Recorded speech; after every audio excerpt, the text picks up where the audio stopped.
Hi, everyone. If you're watching this, then you're probably interested in learning about Project 2. And without further ado, here we go. To get into the weeds of it all, you will be comparing, contrasting, and analyzing two artifacts from your field, one being a text-based artifact and the other one being a non-text-based artifact. Now, I know most of you might be wondering, Ms. Crawford, what do you mean by a text-based and non-text-based artifact? Simply put, a text-based artifact is an artifact whose primary form of communication is through writing. Examples include things such as a scholarly article, a book chapter, a professional publication, a newspaper, and much more. For a non-text-based artifact, that is an artifact whose primary form of communication is through something other than writing. It includes things such as an image, a video, a podcast, music, and also so much more. At the same time, you want to make sure that you're keeping rhetoric in focus. Your aim is to describe how each genre attempts to accomplish its respective purposes. Now, one question that you might be asking is, what is an artifact? Usually when we think of artifacts, we think of things such as dinosaur bones or relics that are thousands and millions of years old locked away in a museum. But for this class, an artifact is any creative medium. Next, we're going to take a look at an example of two contrasting artifacts. Now, for this example to work, you might have to use your imagination.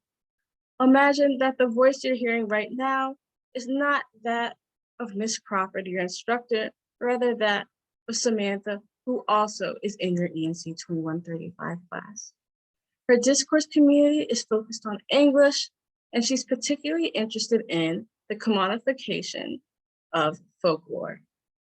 For her projects, she's taking a specific interest on Disney and how Disney's copyright of folklore has consequences well into the 21st century.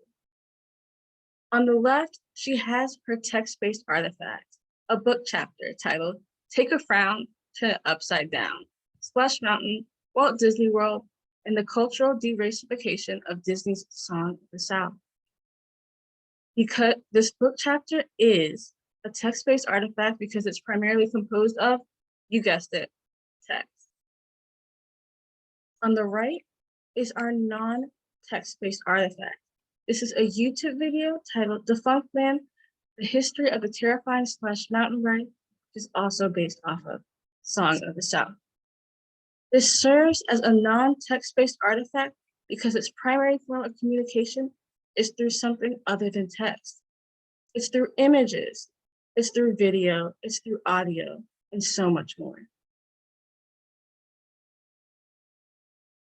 Up here, we have several things that I want you all to consider while you're making this paper, just so that life can be easier while you're working on Project 2.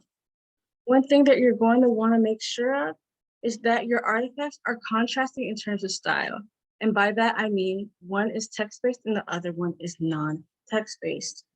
You don't want a scenario where you've done all this hard work in analyzing your artifacts just to realize that they fit into the same category. If you're ever unsure at any point as to whether or not your artifacts fit into different categories, feel free to email me, show up to my office hours, or stick around after class. The second thing that you're going to want to consider are the different rhetorical strategies that you notice within each artifact. Some include examples such as genre conventions, exigence, and the author of the piece. Now is a perfect time to remind you all that within the modules tab of our Canvas page is a glossary of rhetorical terms that will be helpful for you all to consider while you're analyzing your artifacts and composing your paper. The third point is, what are the commonalities between the two artifacts, if any? This could include similar rhetorical appeals such as ethos, tone, and context. Along with this, you might also want to consider how these artifacts differ from another. Obviously, one major difference is one is text-based while the other one is non-text-based. Beyond this, you should look into other possible points of difference, such as audience, constraints, and purpose. Finally, you're going to want to decide whether or not your chosen artifacts are effective in achieving their purpose. On the left, we have an example of this with Darth Vader and Father of the Year. Let's imagine that there is a galaxy-wide search to find the Father of the Year for 2022. Darth Vader and the Empire respond to this search by putting on an elaborate campaign complete with t-shirts that state Father of the Year, with a gold ribbon attached to Vader also stating #1 Dad. The tone of the shirt is extremely informal, relaxed, and welcoming. And this might give the audience a sense of peace to say, well, maybe Darth Vader is a great father, and vote for him. At the same time, Vader's ethical appeal as a less than stellar person might work against him in this scenario. Emphasis on the might. In terms of formatting, you're going to want to use Times New Roman size 12 font, double-spaced. Along with this, you all should have a works cited page for your artifacts and any other references within your paper. The word count is 1,500 words. The next thing we're going to go over are due dates. On February 25th, your first draft is due. On the week of February 28th, it is our conference week. Because this is in fact an online synchronous class, our conferences will also be held during our regular class time on Zoom. I want to remind you all that conferences count towards attendance and is part of your participation grade. I also implore you all to be on time for the slot that you choose to be fair to everyone else. On March 9th, your second drafts are due, and on March 13th, your final draft is due.